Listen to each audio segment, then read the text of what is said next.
As Donald Trump struggles in some of the key battleground states, Republican Senate candidates are increasingly on the hunt for what is now an endangered species in America, the voter called the ticket splitter.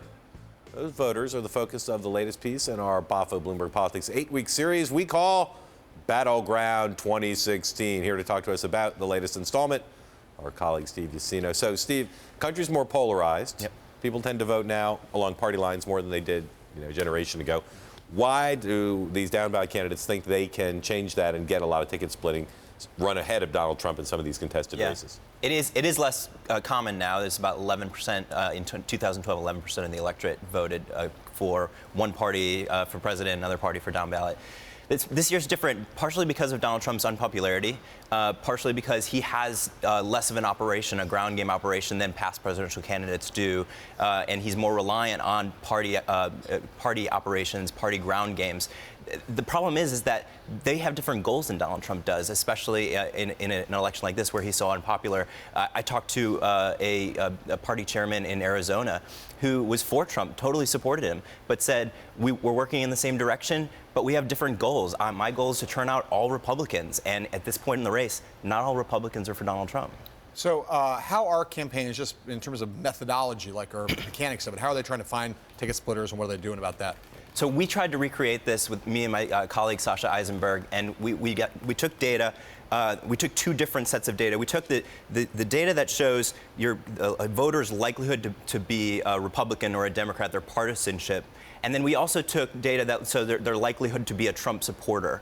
And in cases where we had Republicans with voters who looked like they were going to be Republicans, that number was higher than voters who looked like they were going to be Trump supporters. And so we said, okay, well, the difference between those two numbers, those are the vulnerable targets that the Clinton campaign might want to target. And we mapped them around a couple of the key swing states. And we found that the top three states that had these were New Hampshire, not really a surprise, there's still an independent streak there, but also Arizona, and also Ohio. And we know in Ohio things are so close that any sort of movement could move the needle in that state. Arizona, obviously a huge focus because you've got a lot of Republicans there. We've seen Hillary Clinton move up.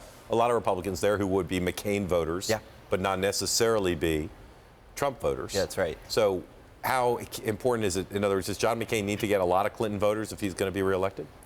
No, it's actually the opposite. It's that Clinton needs John McCain voters if she wants to have a shot at winning that state. The Clinton campaign has been clear that they're making a play there, and so Republicans in Arizona have gotten a very mixed message. Their two senators, John McCain, Jeff Flake, have been anti-Trump. The chairman of their party has been one of the most vocal Trump supporters in the last few days, and so. If you're a Republican in that state, it's not really clear what you're supposed to do on election day. Well, the governor there is a big supporter of Trump, too. That's so, right. Maricopa County, really key county. You guys looked at that. What'd you find? Yeah, so what we found there is most of the voters in the state are from Maricopa County, about 60%. Around Phoenix.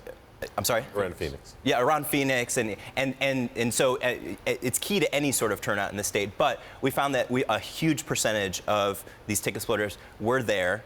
And a lot of them we found were Mormon, which is one group. We also found a lot of them follow the same sort of trends that Trump has had problems with: women, high education voters, young people, things like that. And so that's where they would go.